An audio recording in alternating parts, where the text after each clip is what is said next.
Hello and welcome to the Arts Are Education Talk It Up podcast, where we talk to education leaders who are working to advance arts education for all students nationwide.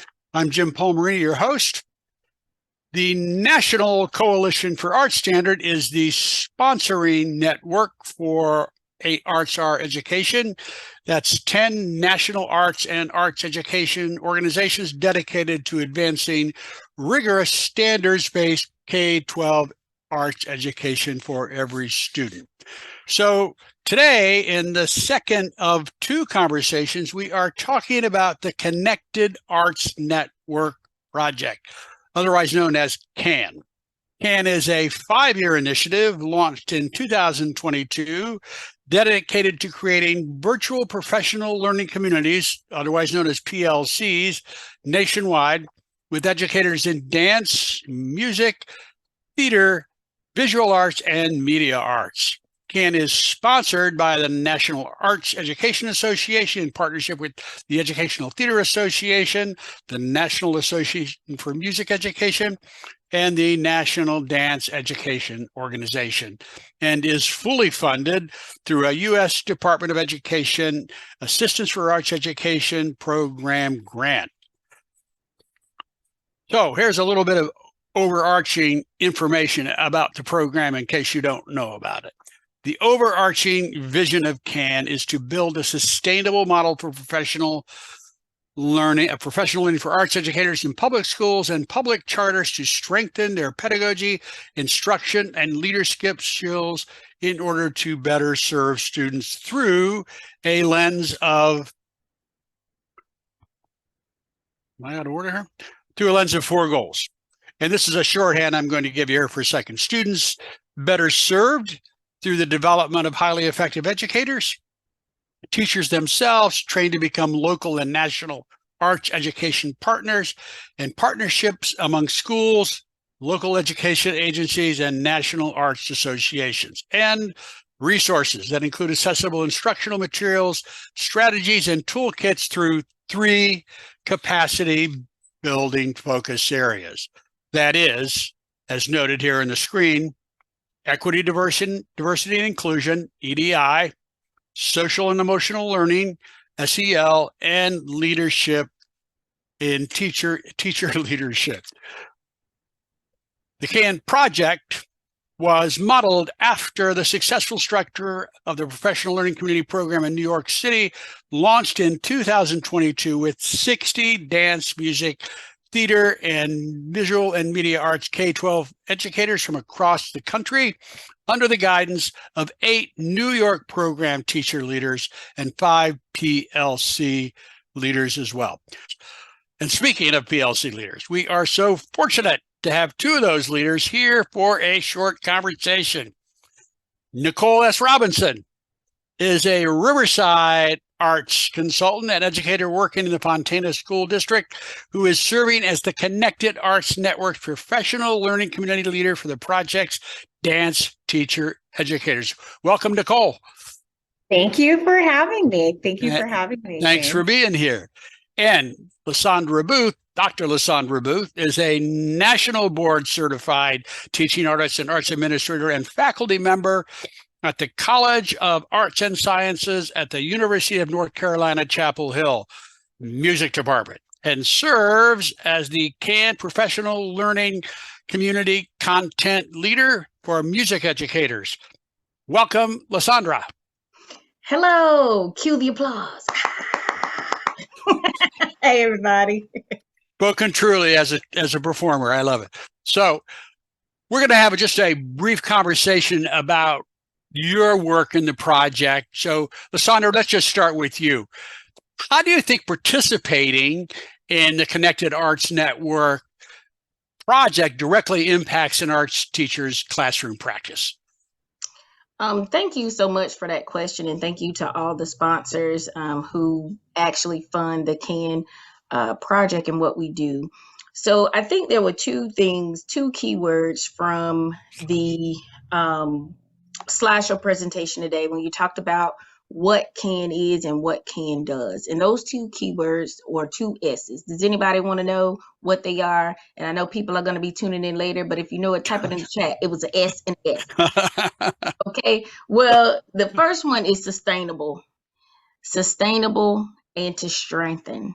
And this is what CAN does for you. It gives you the strategies and techniques to not only, it's not a one-hit wonder. The things that every teacher learns through this program is going to strengthen them, and it's also going to give them sustainability in best practices concerning equity, diversity, inclusion, as well as to strengthen them as leaders. So that's what I would say. And to you, Nicole. I would say I would, of course, echo all of that. Is brilliant. But I would also say that the other part of CAN that I think is really important is a lot of visual and performing arts teachers operate in silos. So they work alone, or, for example, in the district that I work in, for close to 22 plus years, I was the only dance teacher in the whole entire school district. And so when there were those opportunities to come together to work with other teachers, I was often working with people outside of my content area, which can be a good thing. And I think I've learned a lot of cross-curricular skills. But at the same time, my needs were not being met as an educator. And often then my students' needs were not being met because I was not able to collaborate with other folks who were teaching a like discipline. And so I think for me, that is the biggest thing, is to allow teachers to come out of that silo and be able to collaborate and build leadership capacity with other folks who teach in similar content areas as they do. Let me ask you a follow-up question to that. Do you find as those teachers have come out and found community among their peers, have they simultaneously been able to become leaders in their schools just across just the entire faculty? Any thoughts about that? Yeah, I will say with the dance teacher leaders, I'm seeing that across the board with all 15 of our teacher leaders, because of the knowledge and skills that they have gained in terms of diversity, equity, and inclusion, but just pedagogy as a whole. They are stepping forward and offering tools to their schools and school districts about, hey, this is how we can develop healthy PLCs on our campus, because that's also another big part of CAN. Is I participated in PLCs before, necessarily healthy. So I think the other part of it too is those teachers coming forward and offering, there's a better way to do this. And they have the voice and the advocacy for people to take them seriously. They're excited about what they've been doing and really willing to share.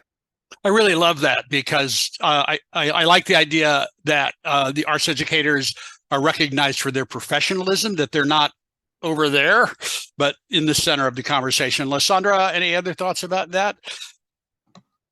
I wholeheartedly agree with Nicole.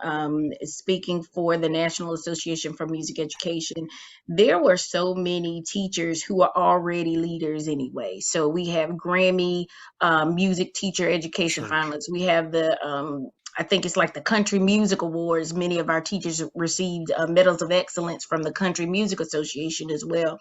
So what CAN does, it not only it strengthened what they were already, doing. It's almost like, how in public schools, we always focus on, or certain people only focus on, like the low performing students, and then the AIG and those students that are academically gifted, they need to grow too. And that's what CAN is. It's almost like, for those students that need, everybody's on a spectrum of ability levels when it comes to, the SEL and the ED and INA part. But we have a program that not only reaches those that are getting their feet wet and wanting to learn more, but those that are actually have already written books on SEL or co-authored articles. We are able to take them even further and deeper into the work. And that's what we're seeing across the board. That's so wonderful to bring everybody in under the same tent with the same goals. So that brings me to my next question, which is, how does that emphasis, the CAN emphasis on EDI and SEL, help arts educators expand their content knowledge in their particular discipline? Does that make sense? Any thoughts about that? Yeah, I think what I want to first address in this conversation is what SEL is and what DE&I is, because I think that that is a place where as soon as folks hear those words, they become trigger words for people. Right, right. And, so I think what's really important in this conversation is to understand that when we're talking about SEL, we're talking about students being self-aware, being able to self-manage themselves, being socially aware, having relationship skills, and responsible decision making, which are all things that go on in all aspects of the arts. In order for me to show up and bring my artistry or learn as a young artist, I have to be self-aware, right? I have to self-manage myself to be able to complete projects or work something through from beginning to end, to rehearse something, socially aware if I'm dancing with or playing with other people. What are the relationships that we need to have in order to be a cohesive group, right? And then to make responsible decisions in the moment often, right? And so when I ask parents, what part of that do you not want for your child? It gets real quiet, right? So I think what a perfect place for students to practice those things organically and in a way that they shift all the time, right? I may have to make a different decision in this practice than I make over here. I think the arts are the perfect place for that. But to hear those words and to understand that we are building better human beings, right? Oh, that's a lovely way to put it. Building better human beings. LaSaundra? You switched the question up on me, but I like it. That's okay. Yeah, my colleague is phenomenal. Come on here, Miss Nicole S. I am Nicole S. Robinson. Okay, that's my friend, y'all. So I did want to bring up an aspect, and maybe this might tie into another response or answer as well. When we talk about content knowledge, I travel the country and I talk, I provide professional development and I get into teacher evaluations. And no matter what state I'm in, at least one of those indicators on the end of the year evaluation form is that teachers know the content that they're teaching. Okay, so that is something that no matter if you're in Can or not in Can, no matter what state you're in, teachers must know the content that they teach. And what Can does is that it gets at the heart of what we're teaching. That is not only just content knowledge, but it is relevant to the students that you are in front of day in and day out.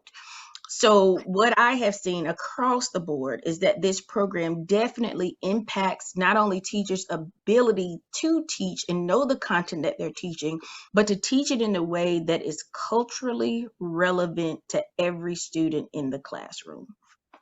I really love that because it goes back to what you were talking about, of that community of all learners and of those with a range of professional skills, to be able to find that synergy between all of them. And that seems so on point for the EDI work as well. So I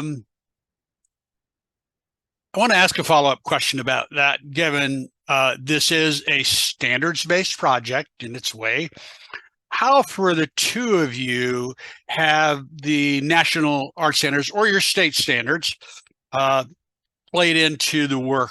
Has that been a factor? And, in thinking about assessment or talking about pedagogy or knowledge, standards seem to always come up. This last year, our teacher leaders were responsible for developing an action research project. Right. And for most, I would say for all four of the art forms, the problem of practice came in after looking at the standards, asking teacher leaders to identify, dig in there and see what are some of those standards that you just don't touch on and why are you not touching on it? And then how might that create a problem of practice? So some of our teacher leaders found their problem of practice by looking in at the standards or doing what's called a gap analysis, where they looked at their practice and said, okay, these are my beliefs, this is what I believe in, what I want to do, but now let's figure out where the gaps are. And often those gaps led them right back to those standards in which they were not covering as well as they could have. Yeah. LaSaundra? The standards are the heart of what we do. in this program, everything is based off of the National Core Art Standards. In addition to what for North Carolina, for instance, we have the North Carolina Essential Standards for Music Education. But everything that every teacher leader does, every project is based off of the National Core Art Standards, because this is it's research based, it's standards based. So everything that a teacher is going to use and learn more about or dig deeper in, it always goes back to the National Core Art Standards. So that takes me in a way to my next question. This is building from one to the other. One of the key words I see in multiple documents is the word accessible.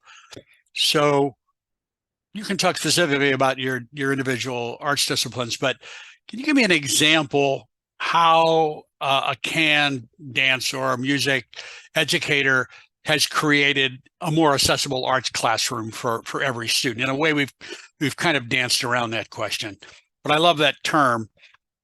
I'm just wondering, thoughts? Well, James, how much time we got here today? Well, we got time. I mean, I think first and foremost, thinking about who at your school is able to take the arts and why. And how do you, maybe as an educator, participate in those systems or barriers that might be placed? That just simplistically to start, that is how some of our arts educators took a moment to look. And then in terms of accessibility, thinking about how are students provided instruments, or how are our students provided with dance shoes, or are they, those types of things. How are we looking at the room and thinking about those accessibility things, either from students being able to take the class to even the things that go on inside the class? How are you adjusting for students that are English language learners? How are you making the content accessible to them? How do those English language learners see themselves in the content? How about our students maybe that struggle with learning disabilities? How is the content being made accessible for them? I mean, like I said, we could go on and on about this, but really having educators look at the overall accessibility of their classes and also their programs as a whole. And where are those places where we might be inadvertently creating barriers for students in their participation? LaSaundra? And from accessibility, it's such a big term. So I want to talk about it in terms of the accessibility of this CAN program. Number one, it is free 99. Free 99, Saints. Free. It is open to all public school, K-12 public school and public charter school teachers. So that's a big piece right there. The only thing is that we need you to apply. So that's one accessibility piece there. Then once you get that, what do you have access to? Not only do you have access to Dr. LaBooth, myself, and the wonderful I am Nicole S. Robinson, but do you understand? I don't think people realize the amount of people that are so close, like Dr. Dre Graham, Dr. Constance McCoy, Dr. Bettina Love, there are Dr. Goldie Muhammad. There are so many experts that you get access to on a national level, of which you may not be, otherwise people may not have the opportunity.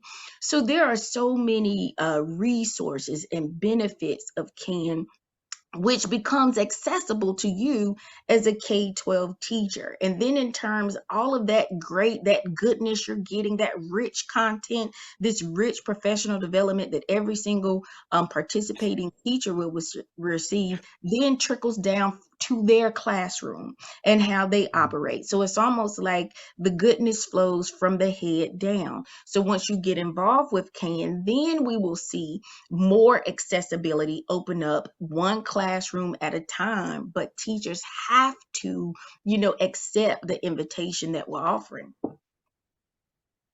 I love all of that. Thank you. Me too. We're gonna take that recording right there, and I'm gonna I think it should be used as a PSA. So go ahead, Nicole. I don't have anything else. That was a mic drop. I don't have anything else to add. Well, here's what I wondered about, because we've been talking about social emotional learning, but does it make sense to say, because you're building community, this is putting the students at the center, but there are social and emotional needs in our post-pandemic era that educators have? Does this program in that building a community, and I'm thinking, Nicole, listening to you about being the only dance educator, and those educators in rural communities that have so little access and so little support. A lot of schools don't have any support. What does that mean to their, day-to-day well-being? It's very interesting that you bring that up, because that was a focus of our work with our teacher leaders, is having the conversation about what is educator SEL.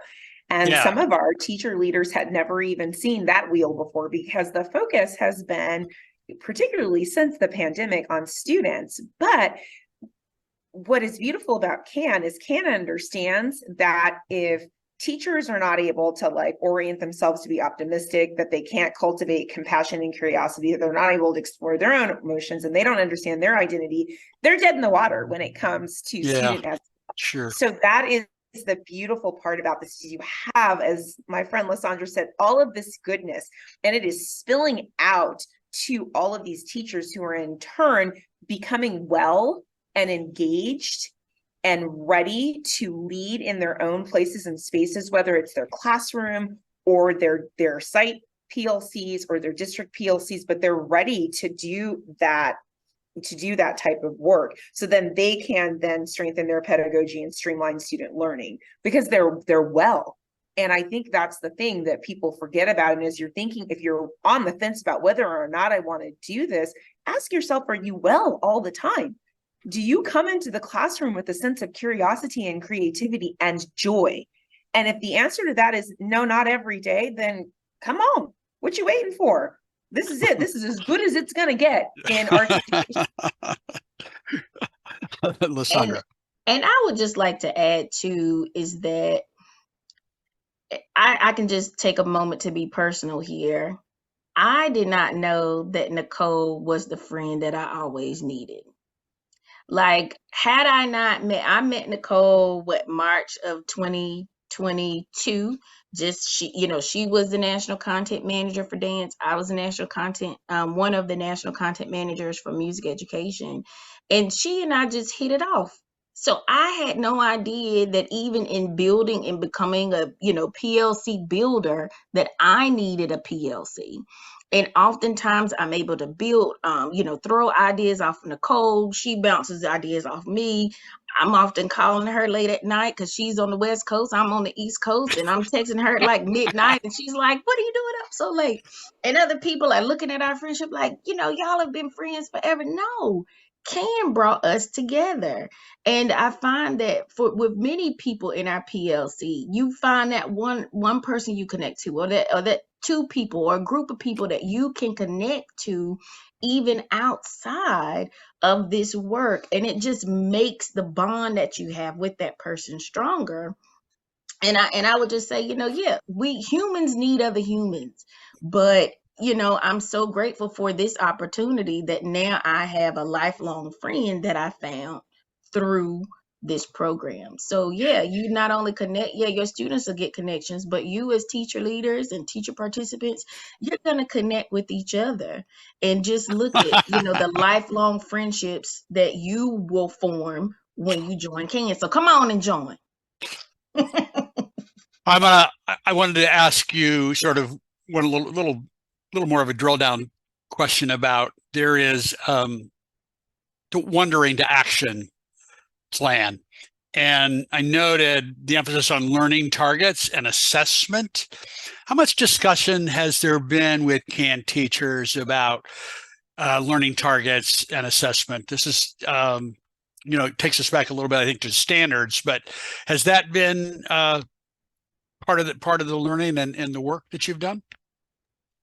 Yeah, so those action research projects that our Right. teachers worked on last year, that was a huge part of that, was really looking at learning targets, looking at the problem of practice, building learning targets, and then creating innovative ways to build towards those learning targets. And what was beautiful about those action research projects is they had a ton of eyes on those projects. They would offer the problem of practice and then would talk it through with the group and then offer the learning targets. And then people would look at them to see where they could create even more opportunities for student learning. And everyone that was part of the dance cadre just commented that they don't think that they would have done that depth of work had they done it by themselves. And so again, that idea of community and the importance of community and meeting other people to help you be a better person, a better teacher. LaSaundra? And I was just going to add, when you spoke of that, I thought about our teacher. Her name is Kyla. One of our teacher leaders is Kyla from Harrisburg, Pennsylvania. And in her action research, she wanted to know the impact that social emotional learning had on her students. So one of the problems was with one particular class, it was just the discipline was off the chain. Like people, and she just said, okay, in doing this research project, I want to know, when I exclusively embed principles of social emotional learning into my classroom, what is the impact on my students? By the end of her action research project, students began to be able to talk about their feelings. So one student in particular, prior to this project, the students would have used their hands for physical violence to communicate when there was a conflict. By the end of this action research project, the student wrote in her own handwriting how the work that they had done in music helped them to use their words to write a poem to their friend about their feelings, which helped resolve conflict. Another student took the work that was happening in Miss Kyla's classroom, and the student had an issue, like the father went to prison. Okay. And the student ended up writing a song to express their feelings about their father going to prison and not being there anymore. So again, the social emotional learning is going to show up in different ways, but how the project impacted those students was that now these students had the vocabulary, they had the tools to express themselves, to be better when it came to resolving conflict with either other people or with parents or figures in the community. So this is the kind of work that we're doing. And I thought that her sharing that was so impactful. That's a really great story, and we're getting close here, but I gotta ask this question because I wonder, and maybe you have some thoughts about some of these action research projects, whether they could be duplicated. In other words, will those projects become part of that body of resources that are going to be available? I love the idea of that teacher being able to share, this is why I did it, this is how I did it, and here was the outcome. Oops. That process has already started. So many of the dance cadre was able to actually present their action research projects at the national conference. And then there is a plan that those will become deliverables that people can take a look at them online. That's great. See the work that was done and the benefits and the learning outcomes for that teacher and their students. So that is already in the work, and that is, I think, something that our teacher leaders are really proud of. Whenever they talk about those projects, they're very, very proud of the work that they were able to do with their students, and they're so excited about it. They want other folks around the country to be able to do that type of work with their students as well. LaSaundra, any thoughts? Yes. So actually, every person that signs up for this program, again, the deadline is November the 13th.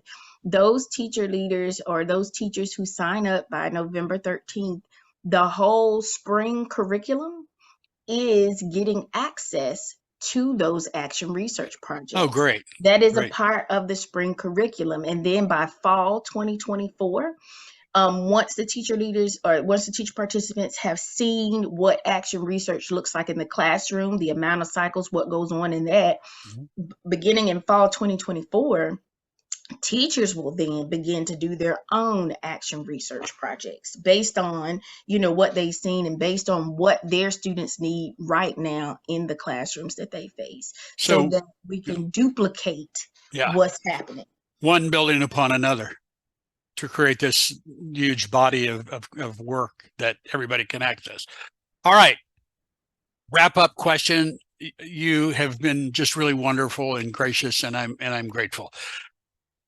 You, in a way, answered this, going to ask a name. What would you say to a very, very, very busy arts educator who is thinking about applying to CAN, but is not sure it's a good fit for them? I'm going to share this with my wife, by the way, because she's a visual arts teacher, and I'm trying to get her to apply. So, thoughts.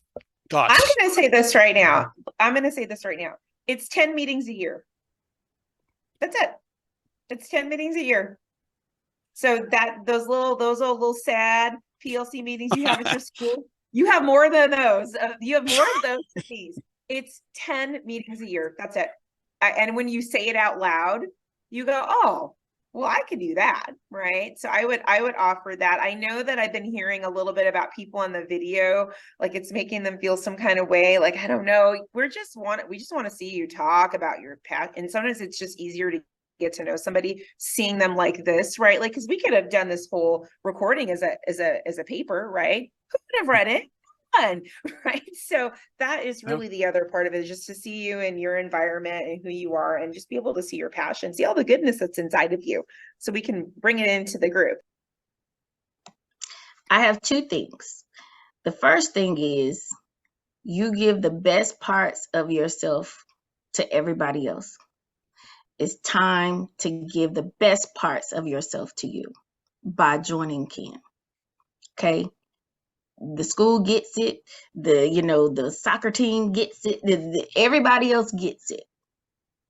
Start to give the best part of yourself. If you are the person that I'm talking to, if my voice is resonating with you, to say, you know what, I'm doing this for me. I'm doing this for my own personal professional development, and it's time for me to invest the time that I need into my craft for me. Okay, that's one. The second thing that I have is a cheer. It's called APPLY. Apply. Okay. APPLY. It's your time to apply. Hey, come on and apply. We'd love to have you. That's you knocked it out of the park, LaSaundra. You nailed it. So, yes, if you want to know more about the CAN project, you should go to www.artseducator.org/promo/CAN. And I will say there is so much rich material available for educators who are interested about the program. And for that matter, you can go ahead and take that QR code, and it will take you right to the application, which, as LaSaundra has said, is November the 13th. If you apply, LaSaundra will make this your voice answering machine message. No, I'm just kidding. Yeah, she will do that cheer for you personally every day. Yes, I will. Personally. So, yes, I will. Come on, music people. I need you. There you go. So, all right, just to close here, Arts Our Education is for everyone. Sign the ARE pledge indicating your support for arts education. Urge your school board to pass the resolution to fund arts education in the 23-24 school and donate to arts education to help us share this message as noted here.